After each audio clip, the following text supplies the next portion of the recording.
Represented by the Deputy Governor Alhaji Idris Muhammad Gobir, Governor Ahmad Ali said the initiative reflects his administration commitment to improving the welfare and livelihoods of the people of Sokoto State. He explained that the donation fulfilled a promise he recently made to the association and served as a token of appreciation for their commitment and support for the programs and policies of the state government. The state chairman of the Sarkinyam Action Committee, Alhaji Bala Shehu, disclosed that the 4 trucks contain 2,400 bags of rice, which will be distributed fairly among members in all 23 local government areas of the state, in line with the governor's directive. He expressed gratitude to Governor Ahmad Ali for fulfilling his promise and assured that the rice will be distributed transparently. He also reaffirmed the association's continuous support for Governor Ahmad Aliyu and the All Progressive Congress APC ahead of the 2027 general elections. Aminu Alusen Amanawa, Alu TV News. During the week, we also reported to you that the Sokoto state government has presented operational vehicles to various security agencies as part of efforts to strengthen the fight against banditry and other forms of criminality across the state.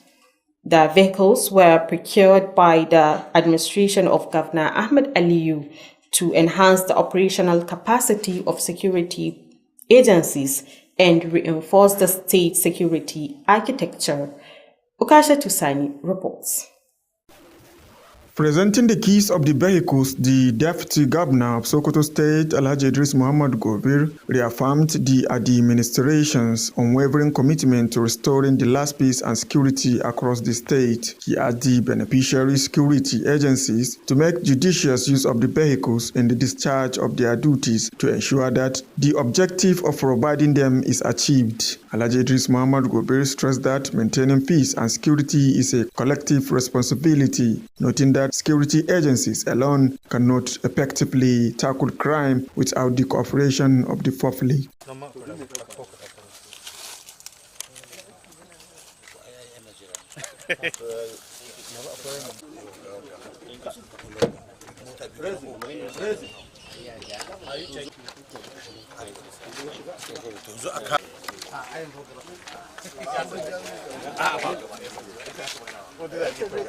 He therefore called on the residents of the state to support security agencies by promptly reporting suspicious persons and activities to the appropriate authorities for swift action. The presentation of the operational vehicles, according to the state government, is part of the ongoing efforts of the Ahmad Aliyu administration to strengthen security operations and safeguard lives and property across Sokoto State. Kasha Tusani, Alu TV News. However, we also brought to you that continuing his support for education in Sokoto State, the senator representing Sokoto North Senatorial District, Senator Aliyu Magatakarda Wamako, has commenced the distribution of learning materials to female boarding school students from communities affected by security challenges to encourage them to pursue their education without interruption. Our correspondent Naziru Al-Hajisani reported that the students from many secondary schools across the state expressed appreciation for the intervention, describing it as timely and motivating. This report. For over decades of public service, Senator Aliyu Magatakarda Wamako has sustained various educational support programs ranging from primary and secondary education to tertiary institutions, including local and international scholarship opportunities for students from disadvantaged families. In the latest intervention, the senator donated school bags and textbooks to some selected female boarding school students from Sabon Birni, Ilela, Kwari, Tambuwal, Dengishuni and Sokoto South local government areas. The initiative is aimed at easing the financial burden on families while promoting access to quality education for girls. The distribution exercise was coordinated by officials of the Sokoto North Senatorial District Office, including Special Assistant on Youth and Student Matters Suleiman Tajuddin Mahmoud, who is also the State APC Youth Leader, and the Executive Secretary Arabic and Islamic Education Board, Ahmed Baba Altine, who emphasized transparency, accountability, and fairness throughout the exercise. The beneficiary school included Hafsat Ahmad Bello Arabic Secondary School, Modib Adama Gamman Secondary School, Gamman Secondary School Ilela, Gamman College for Islamic Sciences Shuni, Gamman Commercial Secondary School Tambol, and Government Secondary School Sabon Birni, among others. School principals represented by Amina Musa Yusuf commended Senator Wamako for the intervention, noting that the learning materials will enhance students' academic performance and encourage them to remain focused on their studies. We hope this thing will continue next time because the students were highly happy, even with the staff and the principals of the school. We really enjoy and appreciate the effort. Speaking on behalf of the beneficiaries, a head girl expressed gratitude to Senator Aliyu Magatakardo Moko for the gesture, assuring him that the materials will be put to good use and pledged that the student will remain committed to their education. I know just not for myself, but for our other students. This is very grateful for him for this. I will write my notes inside this. I will do my assignments inside this. Thank you very much. The intervention underscores the importance of sustained investment in education as a means of empowering young people and expanding learning opportunities, particularly for students from vulnerable communities. Naziru Alajisani, Alu TV News. On the week under review, we also brought to you that the Hausa Student Association of Usman Danfodio University, Sokoto Udus, has held the turbaning ceremony of its 46th Sarkin Hausawa alongside the conferment of traditional titles and honorary awards. The event featured paper presentations highlighting the importance of preserving the rich culture, heritage, and traditions of the Hausa people. Among those honored with the special award was the General Manager of Tvnigeria, Alhaji Bashar Abubakar, in recognition of his outstanding contributions to the promotion and preservation of Hausa culture and traditions. This report.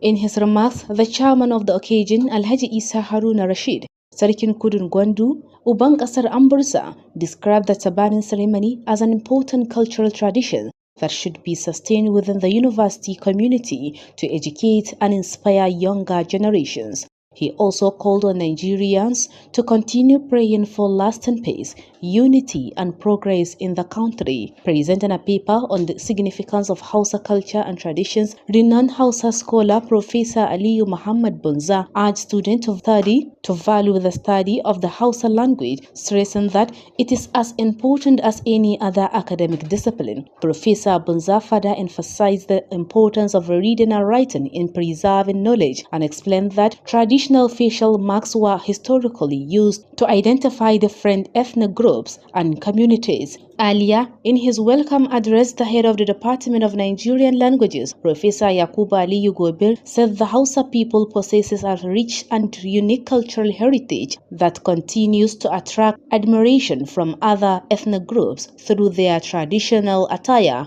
cuisine, costume, and values. Alhaji Aliyu Sida Tahiru described the Hausa people as hospitable and peace-loving, noting that their culture promotes unity, mutual respect, and strong family and community relationships. One of the honorary awards recipients, the general manager, in separate interviews, some participants emphasized the need to revive and preserve Hausa cultural values and traditions that are gradually fading due to modernization. One of the honorary award recipients, the general manager of Tvnigeria, Alhaji Bashar Abubakar, described Hausa culture as a rich heritage that should never be neglected. That is why we have to be proud of our culture and tradition. Therefore, as student of Nigerian languages of the Usman Nafodi University, Sokoto, and one time Sarkin Hausa of this great university. It is always very important, very imperative for us to always continue to support the commitment of this great institution, particularly this department. Therefore, it's very important for us to attend to preserve our culture as Hausa people, for other culture to see how we preserve and how we showcase our culture. Therefore, it is our tradition, it is our culture, and it is our pride. It's very unfortunate. Things are happening. Foreign culture is coming into our mix. So we have to stand up. Nobody will protect our culture. We are done to protect it. We are done to preserve it. Therefore, my call for Hausa people, for Nigerian people, we should maintain and preserve our culture. Alhaji Bashar further called on the younger generations to preserve and promote the cultural values inherited from their forefathers, stressing that safeguarding the Hausa cultural heritage is a collective responsibility. As part of the activities, Malem Belishu Walkanchi entertained the audience with traditional songs carrying messages on the need to address insecurity and promote peace. The ceremony also featured cultural performances by Hausa artists who showcased the beauty of Hausa traditions through music and dance. The highlight of the event was the tabaning of Machido Abubakar as the 46th Sarkin Hausawa. Alhaji Ahmad Omar S. Fada was also taban as Baradan Masarautar Hausa, while Alhaji Mukhtar Muhammad Maisa'a was tabaned as Toraki. Amina Hassan Gumi reporting for Alu TV News. During the week, we also brought to you that the Sokoto State House of Assembly has called on the state government to reconstruct the road network and drainage systems at the old airport 500 housing estate located within Sokoto South and Wamakuluku government areas. Our legislative correspondent Jamilu Musa Meshanu reported that the resolution followed a motion sponsored by the member representing Sokoto South 1 constituency, Honorable Mustafa Abdullahi, during plenary. This report. Leading the debate, Honorable Mustafa Abdullahi said the roads and drainage facilities in the estate were constructed many years ago but have deteriorated due to the lack of rehabilitation. He explained that the poor condition of the infrastructure has resulted in persistent flooding and extensive damage to the roads, particularly during the rainy season, making movement difficult to residents and other road users. The lawmaker noted that reconstructing the road network and providing effective drainage system would help mitigate flooding, reduce road accidents, improve access to schools, healthcare facilities and markets, as well as stimulate socio-economic activities within the state and neighboring community.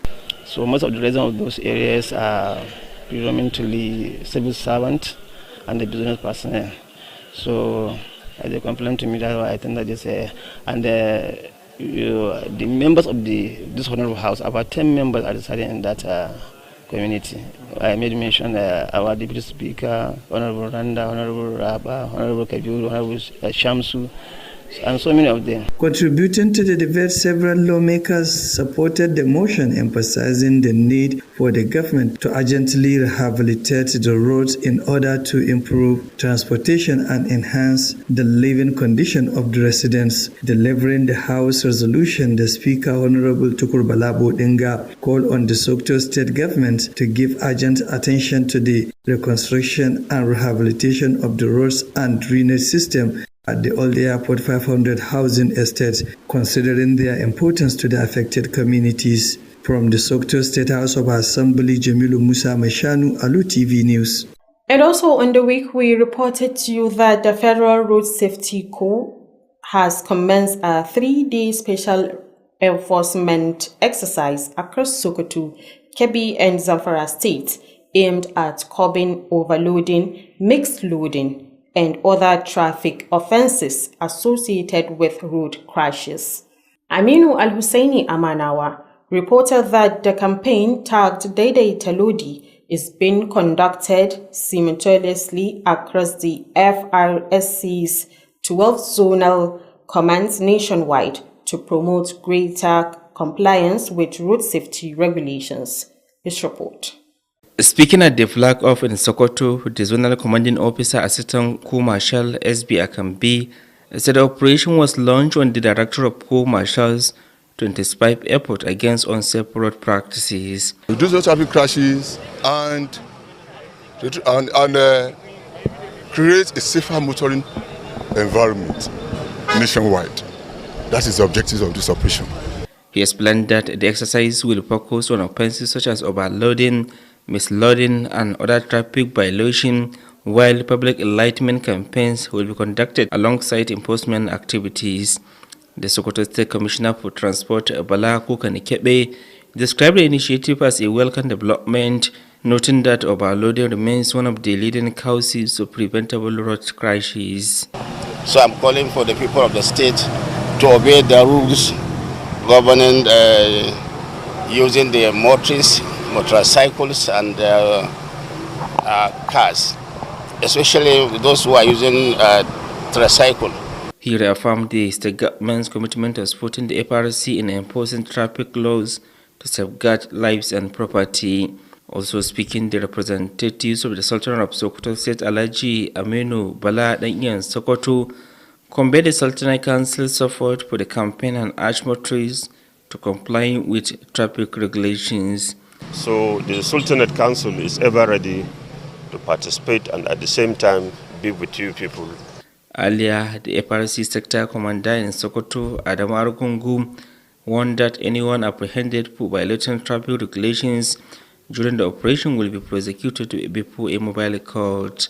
Aminu Al-Hussein Amanawa, Alu TV News. Meanwhile, during the week, we brought to you that the Sokoto state government has intensified efforts to combat malaria and strengthen child health care with the successful flag-off of the 2026 seasonal malaria chemo prevention campaign and the integration of routine immunization in selected local government areas. The event held at the residence of the district head of Wamako, Alhaji Ahmed Baradi, in Wamako local government area, also marked the commencement of the distribution of oral rehydration salts and zinc supplements to beneficiaries in Silame local government areas. Rabiu Abdullahi Wakili report. While plugging up the campaign, Governor Ahmad Ali Sokoto described malaria as a major public health challenge, particularly during the rainy season. He noted that the seasonal malaria chemo prevention medicine, which provides up to 75% protections against malaria, remain vital in reducing hospital admissions, lowering child mortality, and improving the well-being of children. The governor commended the Sokoto State Elimination Agency, SOSMEA, for the successful implementation of the last year's campaign and expressed optimism that this year's exercise would achieve even greater success. Governor Ahmad Aliyu further explained that in addition to the malaria prevention campaign, children requiring routine immunization would be identified and referred to the nearest health facilities in Benji, Yabo and Shagari local government area. He added that oral rehydration and zinc supplement would also be distributed to the beneficiaries in Silame local government area. The governor therefore directed local government chairmen, district heads, traditional and religious leaders, and parents to give maximum support to ensure the successful distribution of the medicine to eligible children across the state. We can reduce malaria cases by up to 75%. That means fewer hospital visits, fewer deaths, and healthier children. In his remarks, the State Commissioner for Health, Dr. Farouk Omar Abbakar, said the Ministry of Health has continued to record significant achievements in providing healthcare delivery across Sokoto State. He added that the state's remarkable progress has earned it national recognition for the government's commitment to advancing the health sector. With this, let me once again assure His Excellency, the Ministry of Health and the IT agency remain focused and committed in implementing the best approach and the best policies that will continue to yield positive result at all levels in our firm. Also speaking, the representative of Sultan of Sokoto and District Head of Wamaku, Alhaji Ahmad Baradi, commended the Sokoto State government for its sustained effort to strengthen healthcare services. He pledged his support towards ensuring the success of the campaign. Governor Ahmad Aliyu later led symbolic administration of the seasonal malaria chemo prevention medicine to children, officially flagging of the 2026 campaign. The event attracted several dignitaries, including Senator Aliyu Magatakar Dwamaku, the Deputy Governor of Sokoto State, senior government officials, development partners, traditional rulers, and other prominent guests. Reporting for Alu TV News, Ravi Abdullahi Wakili. During the week under review, we also reported to you that Senator representing Wamako North Senatorial District, Senator Aliyu Magatakar Dwamaku, has flagged off the construction of Gidan Madi, Binji, Gande Road and called on residents to continue supporting the administration.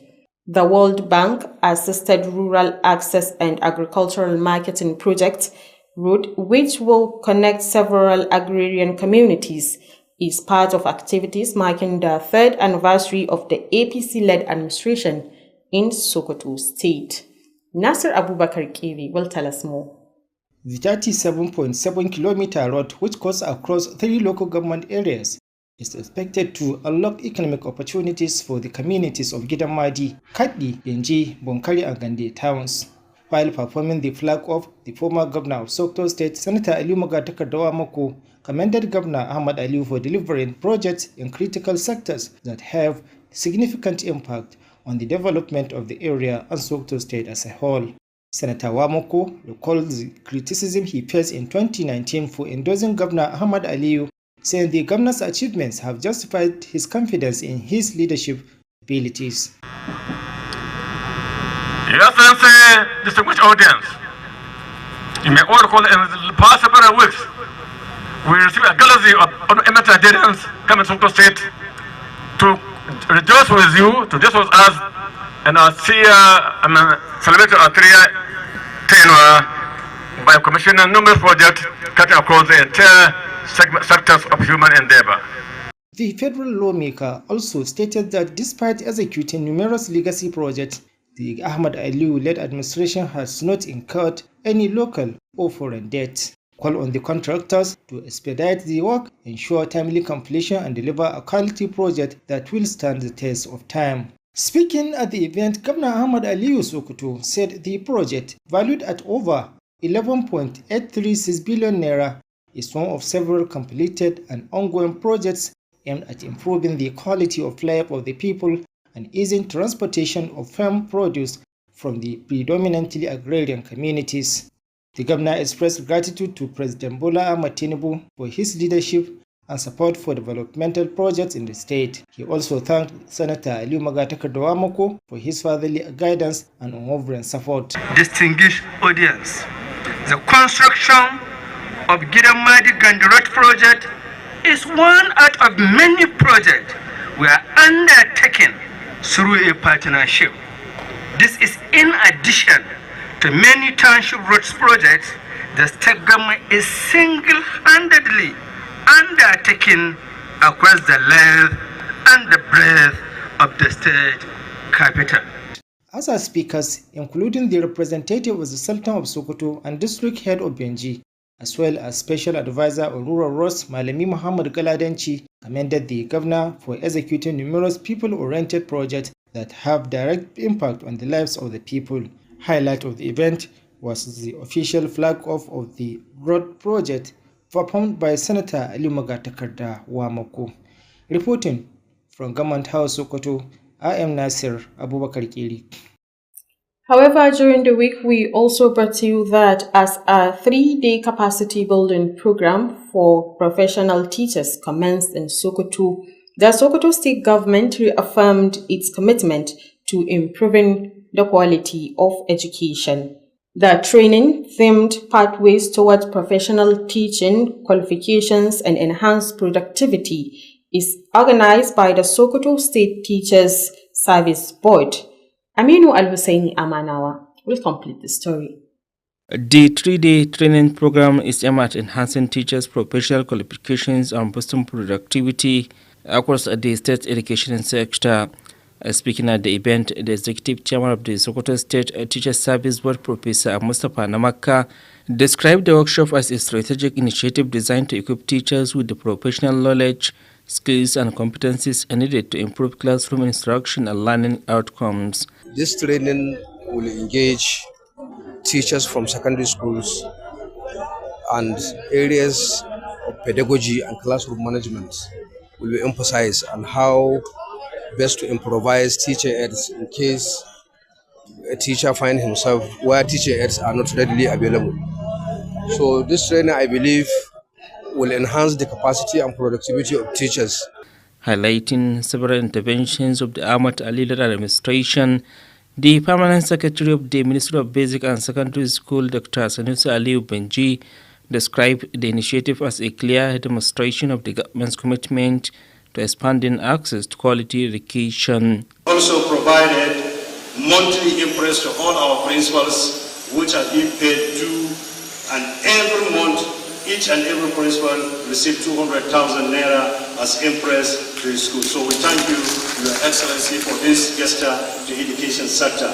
He also provided and approved out-of-school children's school here in Sokoto State. Dr. Benji also commended the Teachers Service Board for organizing the training program, noting that continuous professional development will enhance teachers' productivity and ultimately improve student learning outcomes across the state. The Executive Secretary of the Teachers Service Board, Aisha Zarumai, said the training reflects the government's commitment to equipping teachers with the knowledge, skills and values required to meet the evolving demands of teaching profession. As we commence this 3-day program, I encourage each and every participant to take full advantage of the knowledge and experience that they are going to be shared today.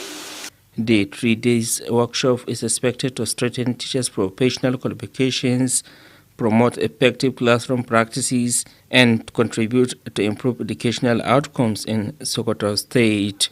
Aminu Al-Hussein Amanawa, Alu TV News. And also on the week, we reported to you that the Sokoto State government says it will deploy the newly recruited Sokoto State Marshal officers to safeguard public infrastructure and complement conventional security agencies in maintaining law and order. Governor Ahmed Aliyu disclosed this during the grand passing out parade of the newly recruited officers, which was reviewed by the Governor of Ekiti State, Mr. Bayodun Abayomi Oibanji. Nasir Abubakar Kiri reported that the event was held at Giginya Memorial Stadium, Sokoto. This report. The Sokoto State Marshal Corps was established during the administration of Senator Aliyu Magatakardawamako under Law No. 25 passed by the Sokoto State House of Assembly with the mandate to protect public infrastructure, control traffic and promote environmental protection. After suffering a setback during the immediate past administration, Governor Ahmed Aliyu revived the Corps through the recruitment of new personnel and the provision of patrol vehicles and other operational equipment. Speaking at the passing out parade of 1,550 newly recruited officers, Governor Ahmed Aliyu said they would be deployed to traffic control, protection of government assets, community services, and to complement conventional security agencies in safeguarding lives and property.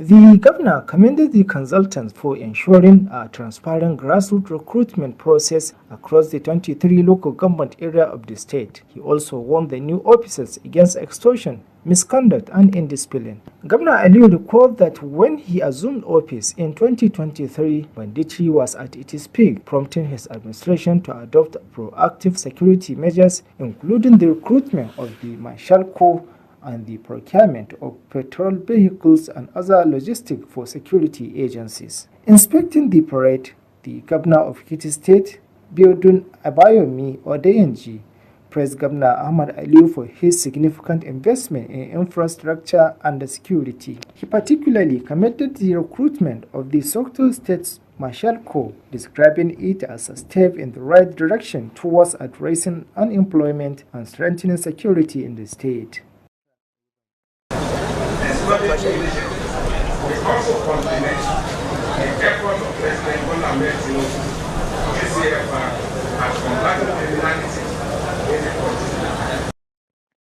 In his goodwill message, the Sultan of Sokoto, Muhammad Sa'ad Abubakar III, commended the cordial relationship among Nigerian governors, saying it has encouraged interstate visits, cooperation, and exchange of ideas. The Sultan also described Sokoto as a peaceful state where people from different communities coexist harmoniously without any discrimination. One of the highlights of the event was a colorful cultural dance performance by an Ekiti cultural troops in honor of the visiting governor. Reporting from Government House, Sokoto, I am Nasir Abubakar Kiri. Well, thank you, Nasir. And with this report of Nasir, we've come to the end of this week's weekly news review. As always, on behalf of the editor and production team, I am Aisha Abdullahi Aminu, saying bye-bye for now.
Masu kallo barkar da sake kasancewa da ku a cikin wannan shiri na musamman inda muke kawo muku bitan labaran muhimman ababen da suka faru a makon da ke shuɗewa daga nan gidan talabijin na Alu tare da ni Abdulrashid Wadata Muhammad da nake jagorantar wannan shiri.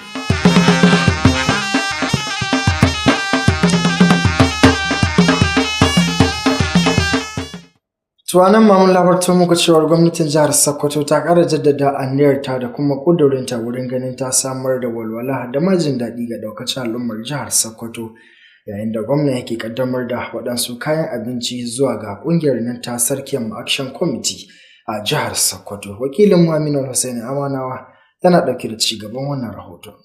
Gwamna Ahmad Ali wanda mataimakinsa Alhaji Idris Muhammad Gobe ya wakilta ya bayyana cewa wannan kokarin na ƙara fitowa da namijin kokarin gwamnati mai ci na inganta jin daɗin al'umma musamman ma magidanta a jihar ta Sokoto. Haɓasa da ta yi lokacin da mai girma gwamna ya kira shugabanni su kaɗai kalilan ya gabatar da wannan kyauta gare su don a taimaka ma ƙungiyoyin wannan ƙungiya su kaɗai shugabannin da aka ba amma ba su tsaya ba suka ɓoye ko suka rage yadda aka ba su ita aka suka zo suka kira membobi suka faɗa musu cewa mai girma gwamna ya ba mu wannan shinkafa kuma ga adadinta kuma za mu kaddamar da ita rana kaza ga kuma lokaci ubangiji Allah ya kawo mu.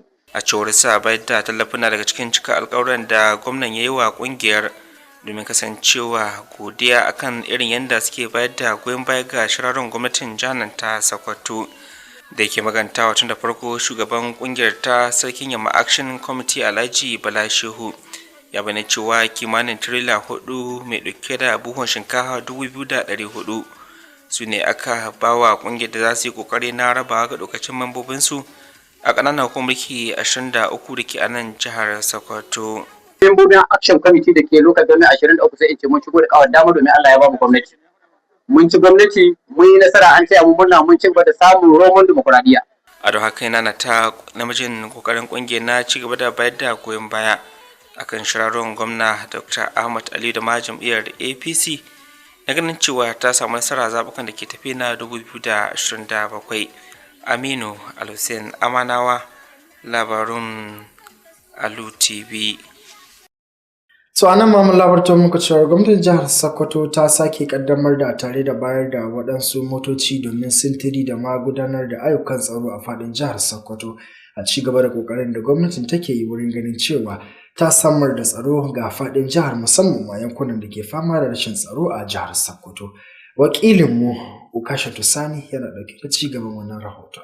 Yayin da yake mika makullan motocin ga hukumomin tsaro, mataimakin gwamnan jihar Sokoto Alhaji Idris Muhammad Gobir ya sake jaddada cikakken kudirin gwamnatin jihar Sokoto na tabbatar da zaman lafiya da tsaro mai ɗorewa a faɗin jihar. Ya kuma buƙaci hukumomin tsaro da za su amfana da motocin da su yi amfani da su yadda ya kamata wajen gudanar da ayyukansu domin tabbatar da an cimma manufa da aka samar da su a kai. Alhaji Muhammad Idris Gobir ya bayyana cewa tabbatar da zaman lafiya da tsaro nauyi ne da ya rataya a wuyan kowa. Yana mai cewa hukumomin tsaro kadai ba za su iya shawo kan matsalolin ba sai da haɗin kan al'umma. Don haka ya yi kira ga al'ummar jiha da su gaba da baiwa hukumomin tsaro cikakken haɗin kai ta hanyar gaggauta kai rahoto duk wani mutum ko motsi da ake zargi ga hukumomi da abin da ya shafa domin ɗaukar matakin gaggawa.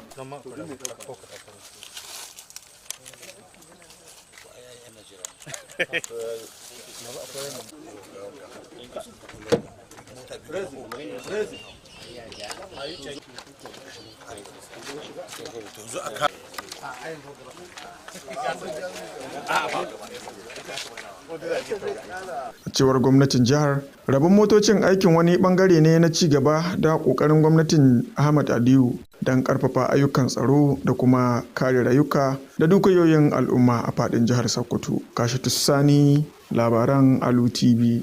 So da muka lega bangaren ilimi kuwa mun labarto muku cewar sanatan nan mai wakiltar Sokoto ta tsakiya wato sanata Ali Magatakar da Wamako ya kaddamar da wani shiri na musamman inda ya samar da kayan karatu zuwa ga wata makaranta ta kwana ta 'yan mata musamman waɗanda suka fito daga yankunan da matsalar tsaro ta addaba a jihar Sokoto a wani kokari da ake yi na ganin cewa an samar da walwala da kuma ingantaccen ilimi ga waɗannan mata a jihar Sokoto.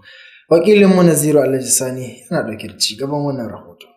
Tsawon shekaru na ayyukan al'umma, sanata Aliyu Magatakar Dawamako na ci gaba da gudanar da shirarwar tallafawa ilimi kama daga matakin firamare, sakandare, makarantun gaba ga sakandare da ma samar da damammakin karatu a matakin ƙasa da ƙasa baki ɗaya ga yara ɗalibai da ke fitowa daga gidajen marasa ƙarfi.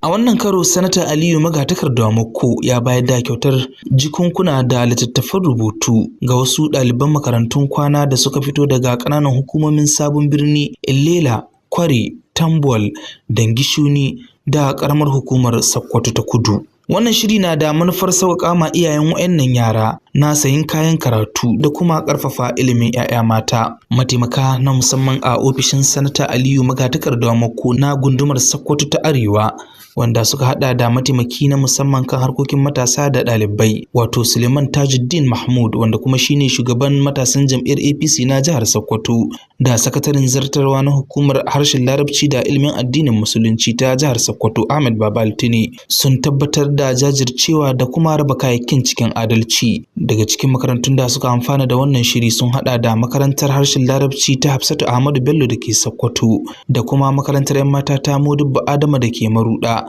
Kazalika da makarantar sakandaren 'yan mata da ke garin Illela da haɗi da kwalejin 'yan mata ta kimiyya da ke Dangishuni da kuma makarantar gwamnati commercial da ke Tambol haɗi da makarantar 'yan mata ta gwamnati da ke garin Sabon Birni. Amina Musa Yusuf wadda ta wakilci shugabannin makarantun sun yi godiya ga Sanata Aliyu Magatakarda Moko bisa wannan shiri wanda suka ce zai taimaka ma yaran wurin taimaka ma kwazonsu na karatu, kazalika zai taimaka musu ta hanyar inganta kwazonsu. Mun ji daɗi kwarai da gaske musamman ma yaranmu. Daga yadda za ka gani ka tabbatar da yara sun ji daɗin wanga al'amari.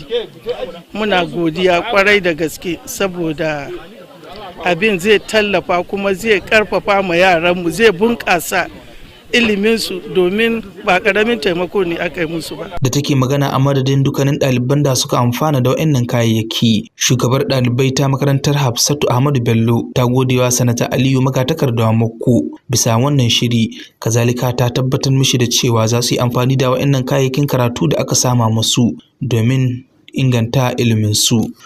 Bayar da wannan tallafi na kayan karatu daga Sanata Aliyu Magatakarda Moko na nuni da irin ƙoƙarin da shugabanni ke yi wurin taimakawa ɗalibai da kuma ƙarfafawa mutane domin ci gaba da inganta karatunsu, musamman ɗalibai da suka fito daga gidajen masu rauni.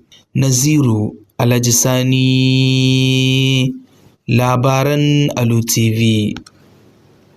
Nan ma dai mun labarta muku cewar ɗaliban jami'ar Usmanu Danfodiyo da ke tsangayar nazarin harsunan Najeriya, wato ɗaliban da ke karatun harshen Hausa a jami'ar, sun gabatar da naɗin sarkin Hausawa na 46 inda aka samu damar ƙaddamar da waɗansu kyaututtuka na bayar da gudunmawa zuwa ga jama'a, wanda cikin waɗanda aka baiwa kyauta ta karramawa akwai babban manaja na wannan gidan talabijin wato Alu TV, Alhaji Bashar Abubakar, tare da sauran da suka taimaki al'umma a wajen ci gaba. Wakiliyarmu Amina Hassan Gomi tana ɗauke da ci gaban wannan rahoto. A jawabinsa, shugaban taron Alhaji Isa Haruna Rashid, sarkin Kudun Gwandu kuma uban ƙasar Ambarsa, ya bayyana bikin naɗin sarautar a matsayin wata muhimmiyar al'ada da ya kamata a ci gaba da bunƙasa ta a cikin jami'a domin ilmantarwa da kuma zaburar da matasa su girmama al'adunsu. Haka kuma ya yi kira ga 'yan Najeriya da su ci gaba da addu'ar samun zaman lafiya, haɗin kai da ci gaban ƙasa. Yayin gabatar da takardarsa kan muhimmancin al'adu da al'adun Hausawa, fitaccen masanin harshen Hausa Farfesa Aliyu Muhammad Bunza ya buƙaci ɗalibai da su ba karatun harshen Hausa muhimmancin da ya dace. Farfesa Bunza ya kuma yi bayanin cewa karatu da rubutu su ne ginshiƙin adana ilimi. Ya bayyana cewa a da ana amfani da zane-zanen fuska wajen bambance ƙabilu da al'ummomi daban-daban. Tun da farko a jawabinsa na maraba, shugaban sashen nazarin harsunan Najeriya na Jami'ar Usmanu Danfodiyo Sokoto, Farfesa Yakubu Aliyu Gobir, ya ce Hausawa na da ɗimbin al'adu masu armashi da suka bambanta su,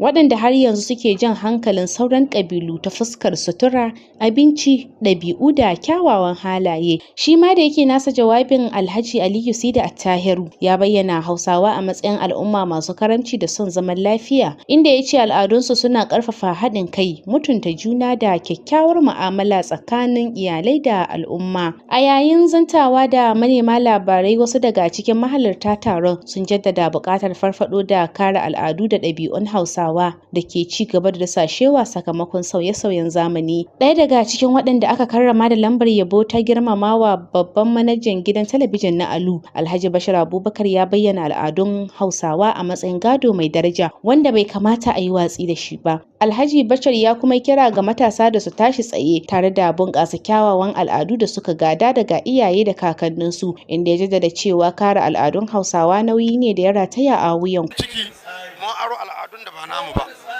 Idan mutum zai je Amerika sai ga ya tsuki ya sa tsaro, wai shi ma zama ba Ameriki.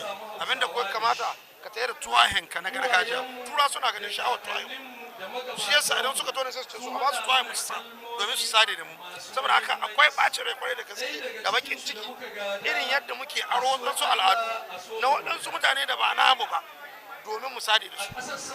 Kuma suna mana dariya don ba mu ko shiga irin tasu, amma da za mu ci gaba da kiyaye al'adunmu, to ina ga za a ci gaba da karrama mu, za a ci gaba da martaba mu, kuma za a ci gaba da jin tsoron mu saboda mun rike al'adun. Ban tsammanin ina cikin waɗanda za a ba wannan karrama, shi yasa ban ko shiryo ba. Ni taho a matsayin wanda aka gaita, a matsayina na tsohon sarki na wannan jami'ar, a matsayina na ɗalibin wannan makarantar, a matsayina na ɗalibin wannan tsangayar ta nazarin harsunan Najeriya. sai nake ci an ambata sunana cikin wanda za a baiwa karramawa. Na ji daɗi kwarai da gaske kuma zan ƙara ba da gudunmawa ganin cewa an ci gaba da raya wannan harshen namu na wannan jami'ar na wannan tsangayar ta nazarin harsunan Najeriya. Na ji daɗi kwarai da gaske. A shirye-shiryen da suka gudana, Malam Bello Shehu Alkanci ya nishaɗantar da mahalarta da waƙoƙin gargajiya masu ɗauke da saƙonnin zaman lafiya da kuma buƙatar magance matsalar rashin tsaro. Har ila yau masu rawa da al'adun gargajiyar Hausa sun gabatar da wasanni da raye-raye da suke nuna kyawawan al'adun Hausawa. Babban abin da ya ɗauki hankalin jama'a shine naɗa Macido Abubakar a matsayin sarkin Hausawa na 46. Haka kuma an naɗa Alhaji Ahmad Umar Yasfada a matsayin baradin masarautar Hausa, yayin da aka naɗa Alhaji Muktar Muhammad Mai Sa'a a matsayin Turaki. Amina Hassan Gumi, labaran Alu TV. To da muka leƙa a zauren majalisar dokoki kuwa mun labarto muku cewar zauren majalisar ya kira ga bangaren zartarwa na gwamnatin jihar Sokoto da a sake waiwayo tare da shimfiɗa titunan nan da ma magudanan ruwa na gidaje 500 da ke unguwar tsohon hilin jirgi na jihar Sokoto. Wakilinmu a zauren majalisar Jamilu Musa Mashanu sai cika mana wannan rahoto. Da yake gabatar da kudurin dan majalisa mai wakiltar mazaɓar Sokoto ta Kudu ta ɗaya, Honorable Mustapha Abdullahi ya bayyana cewa an gina hanyoyin ne da magudanan ruwa da ke cikin unguwar Old Airport gida 500 a shekaru da dama da suka gabata, amma sun lalace sakamakon rashin gyare-gyare. Ya ce mummunan yanayin hanyoyin da magudanan ruwa ya haddasa yawan ambaliyar ruwa da lalacewar hanyoyin musamman a lokacin damina, lamarin da ke jefa mazauna yankin da sauran masu amfani da hanyoyin cikin mawuyacin hali wajen zirga-zirga. Dan majalisar ya kara da cewa sake gina hanyoyin tare da samar da ingantattun magudanan ruwa zai taimaka wajen rage ambaliyar ruwa, rage haɗurran ababen hawa, sauƙaƙa isa makarantu, cibiyoyin kiwon lafiya da kasuwanni, tare da bunƙasa harkokin tattalin arziki da zamantakewa a unguwar da ma yankunan da ke makwabtaka da ita. Ya ɓaci, don shi na ga dace an kawo wannan kudirin ga majalisa, kuma na kawo kuma abin farin ciki mahi yawan 'yan majalisa wajen su 10 mai hadda mataimakin kakakin majalisa da sauransu suna cikin wannan shiyar. Don shi wani kira ce su taimaka min mai girma gwamna ga cewa wannan hanyoyin na wannan shiya an yi su. Yayin da suke ba da gudunmuwa ga kudurin, wasu daga cikin 'yan majalisar sun goyi bayan kudirin, inda suka jaddada buƙatar gwamnatin jihar ta gaggauta gyara da sake gina hanyoyin domin inganta zirga-zirga da kuma kyautata rayuwar al'umma a yankin. Da yake bayyana matsayar majalisar, kakakin majalisar dokokin jihar Sokoto na Bultukur Bala Bodinga ya yi kira ga gwamnatin jihar Sokoto da ta ba da fifiko wajen sake ginawa da gyara hanyoyin da magudanan ruwar da ke unguwar Old Airport gidaje 500 la'akari da muhimmancin su ga al'ummomin da abin ya shafa. Daga majalisar dokokin jihar Sokoto, Jamilu Musa Mashanu, labaran Alu TV. To idan muka sake koma bangaren tsaro kuwa mun labartar muku cewa rundunar nan mai nufin kare hadari ta Najeriya wato Federal Safety Corps ta kaddamar da wata yekuwa ta ganin cewa an daidaita lodi musamman ga ababen hawa a fadin jihar Sokoto a wani yunkuri da ake yi na ganin cewa an kare rayuwa da ma dukiyar al'umma a fadin jihar da ma Najeriya baki daya. Wakilin mu Aminu Hussein Amanawa zai cika mana wannan rahoto. Da ke magantawa yan kaddamar da shirin kwamandan yanki na hukumar SB a Kambe, ya bane cewa an kaddamar da shirin ne biyu bayan samun umarnin babban kwamandan hukumar na ƙasa domin ganin cewa an ci gaba da fafutukar kawar da yin ba daidai ba a lokacin tukin ababen hawa. A cewar sa, wasu daga cikin laifukan da suka hada da lodin wuce kima da ma taka dokokin da suka shafi hanyoyi na ci gaba da haifar da tarin matsaloli, da ya bayyana cewa wannan fitowa na da manufa ne na ɗabbaƙarwa tare da wayar da kan al'umma akan waɗannan dokokin. Kwamishinan sufuri na jihar Sokoto Bala Kokani Kebe ya bayyana shirin a matsayin abin ayaba, da bayyana cewa lojin wuce kima na daga cikin abin da ke haifar da dama daga cikin haɗarurrukan da ake samu akan titunan ƙasar nan. Masu abin da ya kamata to za su rage, wanda duk ya laifi ya zama an dan yi mai abin da ya dace. inda mai ta gurin gwamnatin jihar Sokoto na ci gaba da tallafa hukumar tare da ganin an fito da dokoki da ma ɗabbaƙar da su domin kare rayuka da dukiyar al'umma. Shi ma nasa ɓangaren wakilin mai alfarma sarkin musulmi Alhaji Aminu Bala ɗan iyayen Sokoto ya bayyana cewa majalisar mai alfarma sarkin musulmi a shirye take na bayar da goyon baya ga wannan gangamin, inda ya bada buƙatar da ke akwai ga masu amfani da ababen hawa da cewa su kasance masu bin doka da kuma oda. Tun da farko kwamandan hukumar ta kiyaye haɗura jihar ta Sokoto da Ma'argungu ya yi gargaɗin cewa duk wanda aka kama a lokacin wannan sintirin to ba makawa za a gabatar da shi a kotun tafi da gidanka domin hukuntar da shi.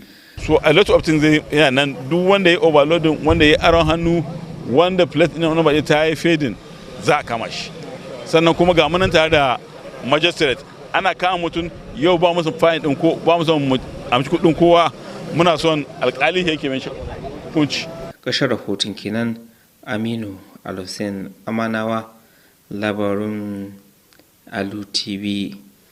So idan muka waiwaya a bangaren lafiya kuwa mun labarta muku cewa gwamnatin jihar Sokoto ta ƙara ƙaimi wajen ganin cewa ta samar da ingantacciyar kiwon lafiya, inda ta sha aniyar cewa lallai sai ta kawar da zazzabin cizon sauro wato malaria a faɗin jihar Sokoto a daidai lokacin da aka kaddamar da yekuwar ganin an yi allurar rigakafi ta cizon sauro ta shekarar 2026 a garin Wamako. Wakilinmu Rabiu Abdullahi Wakili zai cika mana wannan rahoton. Yayin kaddamar da shirin gwamnan jihar Sokoto Dr. Ahmad Aliyu Sokoto ya bayyana cutar zazzabin cizon sauro a matsayin ɗaya daga cikin manyan kalubalen da ke addabar lafiyar al'umma musamman a lokacin damina. Ya ce magungunan kariya daga zazzabin cizon sauro waɗanda ke bayar da kariya har kaso 75 cikin 100 na taka muhimmiyar rawa wajen rage yawan kwantar da marasa lafiya a asibiti, rage mace-macen yara da kuma inganta lafiyarsu. Gwamnan haka zalika ya ba wa hukumar yaƙi da zazzabin cizon sauro ta jihar Sokoto bisa nasarar gudanar da shirin a bara, tare da bayyana fatan cewa shirin na bana zai samu gagarumar nasara fiye da yadda aka samu a bara. Gwamna Ahmad Aliyu ya kuma bayyana cewa baya ga shirin raba maganin na kariya daga zazzabin cizon sauro, za a tantance yaran da ke buƙatar rigakafi tare da tura su zuwa cibiyoyin kiwon lafiya mafi kusa a ƙananan hukumomin Binji, Yabu da Shagari. Haka ma ya ce za a raba maganin gudanawa na ruwan gishiri da siga ga al'ummar ƙaramar hukumar Silame. Don haka gwamnan ya umarci shugabannin ƙananan hukumomi da hakimai da shugabannin gargajiya da na addini da kuma iyaye da su ba da cikakken goyon baya domin nasarar rarraba magungunan ga yaran da suka cancanta a faɗin jihar. Da yake nasa jawabin kwamishinan lafiya na jihar Sokoto Dr. Faruku Umar Abubakar ya ce ma'aikatar lafiya na ci gaba da samun nasarori wajen inganta ayyukan kiwon lafiya a faɗin jihar ta Sokoto. Ya ƙara da cewa irin ci gaban da jihar ta samu ya sa ta samu lambar yabo a matakin tarayya sakamakon jajircewar gwamnatin wajen bunƙasa ɓangaren lafiya. Shi ma da yake jawabi wakilin mai alfarma sarkin musulmi kuma uban ƙasar Wamako Alhaji Ahmad Barade ya yi bawa gwamnatin jihar bisa ci gaba da ƙoƙarinta na ƙarfafa ayyukan kiwon lafiya.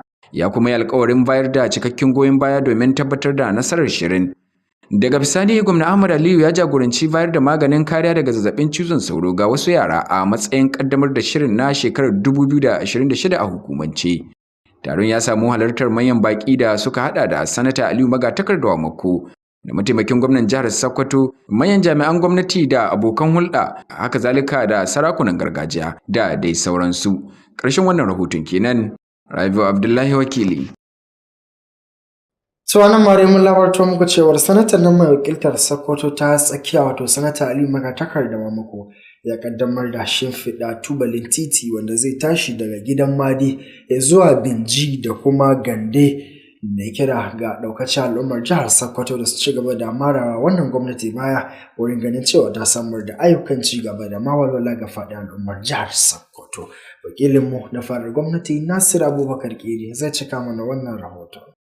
Titin mai nisan kilomita 35.7 wanda zai karaɗe ƙananan hukumomi uku da ke yankin, ana sa ran ya taimaka wurin haɓaka al'amuran ci gaban tattalin arziki a garuruwan Gidan Madi, Kaɗi, Benji, Bonkari, Gande da dai sauransu.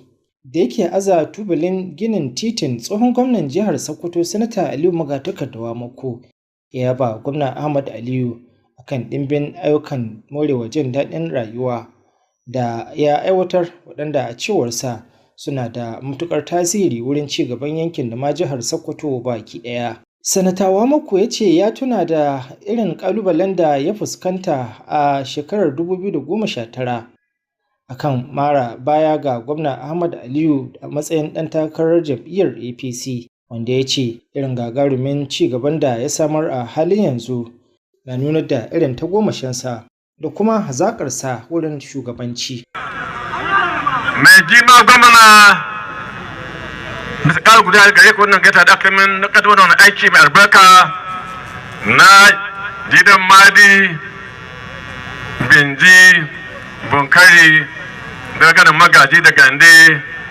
Ina godiya kuma ina ƙaddamar da farin cikin da ake ƙarshen jagorancinka. Dan majalisar na tarayya ya bayyana cewa duk da ɗimbin ayyuka na ci gaba da gwamnatinsa ta aiwatar, gwamna Ahmad Aliyu bai taɓa ɗanto ko sisin kwabo daga cikin gida ko ƙasashen waje domin aiwatar da ayyukan da ke gudana a jihar nan ba. Daga nan sai ya kira ga 'yan kwangilar da ke gudanar da wannan aikin da su hanzarta kammala shi da ma kuma gudanar da aiki mai inganci wanda zai yi ƙarko tsawon lokaci. Da yake jawabi a wurin bikin, gwamna Ahmad Aliyu ya ce gwamnatinsa ta ware zunzurutun kuɗi naira biliyan 11 da miliyan 833.36 domin aiwatar da wannan aikin, kuma yana wanda ke ɗaya daga cikin ɗimbin ayyuka da ko dai aka kammala ko kuma yanzu haka ake kan gudanar da su a sassa daban-daban na jihar nan, waɗanda ke da manufar sauƙaƙa zirga-zirga na amfanin gona ga jama'ar da galibinsu manoma ne. Kamar da muka sani, al'ummar wannan yanki su ma manoma ne, kuma ya zama wajibi a gare mu wannan gwamnatin mu duk abin da za mu yi musamman mu shine musu godabaye domin sauƙaƙa musu na ɗaukar abinci idan aka ƙare zuwa wurin da ya kamata a ce an kai wannan abincin da yadda Allah. Ina son a wannan gaba kuma in yi kira ga waɗanda adda alhaki ga wannan aiki, musamman ɗan kwangila da kuma injiniyoyi da kuma ma'aikatai da ke duddubawa su mai da hankali kwarai wajen wannan aiki, saboda gwamnatin jiha ba za ta lamunce ma kowane irin aiki wanda ke tafiya hawainiya ko aikin da baya da inganci ba. Gwamnan haka zalika ya jaddada godiyarsa ga shugaban ƙasa Bola Ahmed Tinubu akan shugabanci mai nagarta da yake yi wa ƙasar nan, da ma kuma goyon bayan da yake bai wurin samun nasarar aiwatar da ayyukan ci gaba na shimfiɗa hanyoyi da sauran morewa jin daɗin rayuwa a faɗin ƙasar nan. Haka zalika ya gode wa Sanata Aliyu Magatakarda Mako akan shawarwari na alheri da kuma cikakken goyon baya da yake baiwa gwamnatinsa. Sauran waɗanda suka maganta a wurin taron sun haɗa da wakilin mai alfarma sarkin musulmi kana uban ƙasar Benji, mai baiwa gwamna shawara akan shimfiɗa titunan karkara Malamin Muhammad Galadanci, inda duk suka yaba gwamna Ahmad Aliyu kan ɗimbin ayyukan raya ƙasa da ya aiwatar waɗanda ke da manufar inganta rayukan jama'ar jihar nan. Yayin bikin, kana sanata mai wakiltar yankin a majalisar dattawa Sanata Aliyu Magatakarda Mako ya aza tubalin aikin shimfiɗa hanyar a hukumance. Ƙarshen wannan rahoton kenan. Nasir Abubakar Ƙeri daga fadar gwamnatin jihar Sokoto. To idan muka sake waiwaya a bangaren ilimi, mun labartar muku cewa gwamnatin jihar Sokoto na ci gaba da ƙara ƙaimi wurin ganin cewa ta samar da ƙwararru kuma ingantattun malamai domin ci gaba da inganta sha'anin koyo da koyarwa a faɗin jihar Sokoto, ganin an samu ilimi mai zurfi kuma mai faɗi mai daraja a jihar. Wakilin mu Aminu Hussaini Amanawa ya rawaito mana cewa an kaddamar da wani horo na musamman na kwana 3 zuwa ga malamai a jihar domin ganin an ƙara bunƙasa ilimi da kuma gogewa kana da hazaƙar malaman. Ga rahotonsa. Taron wanke kwakwalwar dai na kwana 3 na da manufa ne na ƙara inganta ingancin malamai da sha'anin koyo a faɗin jihar ta Sokoto. Da ke magantawa a wajen taron, shugaban hukumar kula da malamai ta jihar Farfesa Mustapha na Makka ya bayyana taron a matsayin wanda zai taimaka wajen ganin ya wanke kwakwalwar malamai da irin rawan da ya kamata su taka azuzuwan su domin samar da ingantaccen sha'anin koyarwa. Shi ke yaushe sa azama da tunatar da mu cewa harkar karantarwa harka ce wadda yaushe ya kamata a bata muhimmanci, kuma malamai su kansu a yaushe a ci gaba da horas da su kuma a ci gaba da ainihin hoyar da su domin ƙwazon shi kasance. Da ke zayyano irin namijin kokarin da gwamnatin gwamna Ahmad Aliyu ta yi a jihar a bangaren ilimi, babban sakataren ma'aikatar hukumar kula da ilimi matakin farko ta jihar Sokoto Dr. Sanusi Aliyu Benji ya bayyana wannan kokarin a matsayin abin ayaba da ke da manufar ganin ya samar da ingantaccen ilimi a jihar Sokoto. A dole ne mu gode ma mai girma gwamna Dr. Ahmed Aliyu Sokoto da yake ba da goyon baya ga harkar ilimi a jihar Sokoto. Domin harkar ilimi yanzu a jihar Sokoto ba mu da matsala ko guda, sai dai mu tashi mu yi abin da ya kamata. Domin duk abin da ya kamata gwamnati shi ba su wani harkar ilimi da an gaya mai ko ba a gaya mai ba, shi da kai ne yake ba su wani abu.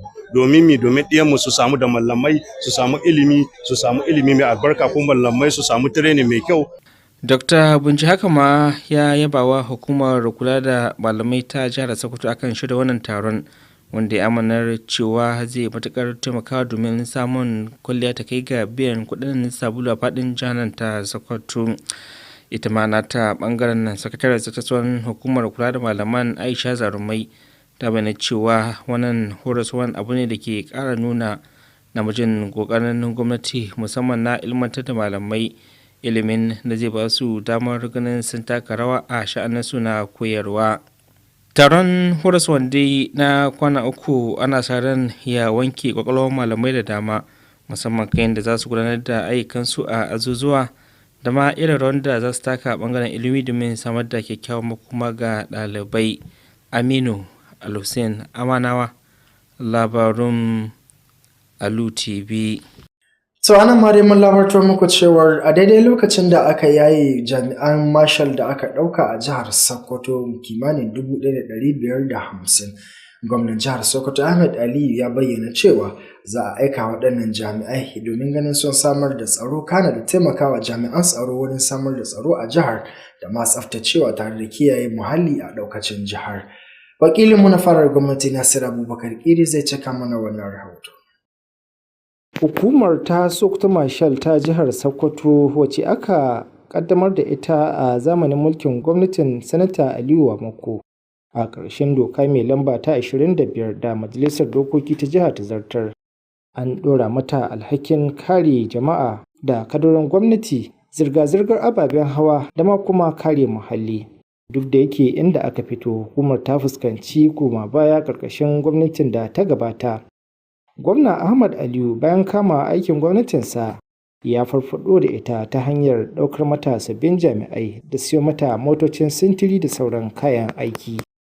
Da yake jawabi yayin bikin yaye akalla jami'ai 1,550 na hukumar da gwamnatin jiha ta ɗauka aiki, Gwamna Ahmad Aliyu ya ce za a baza su domin gudanar da aikin ƙayyade zirga-zirgar ababen hawa, kare ƙadarorin gwamnati da taimakawa hukumomin tsaro wurin kariyar rayuka da dukiyoyin jama'a.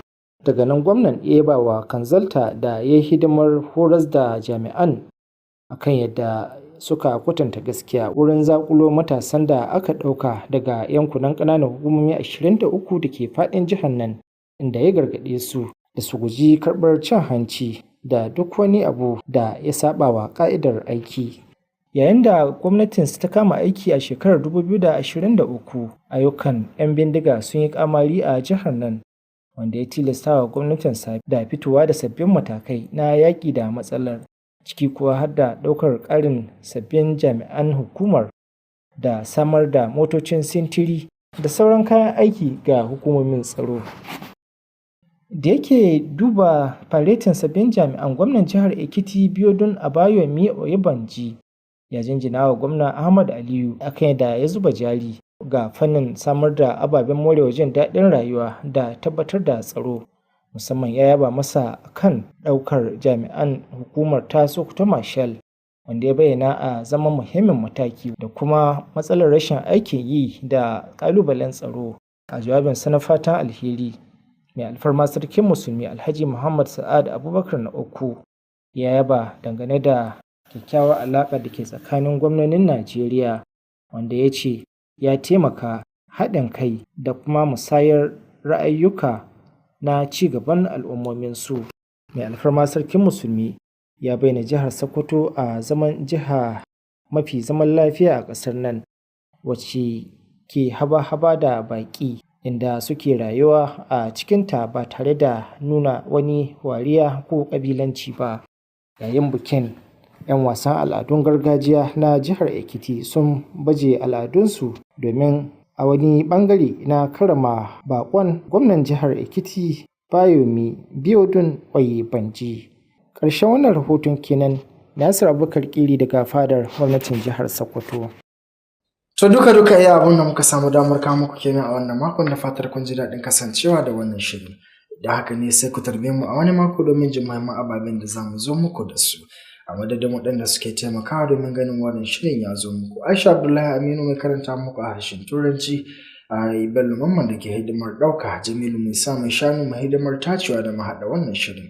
Ni Abdulrashid Wadata Buhari nake cewa sai wani mako idan Allah ya kai mu. Na barku lafiya.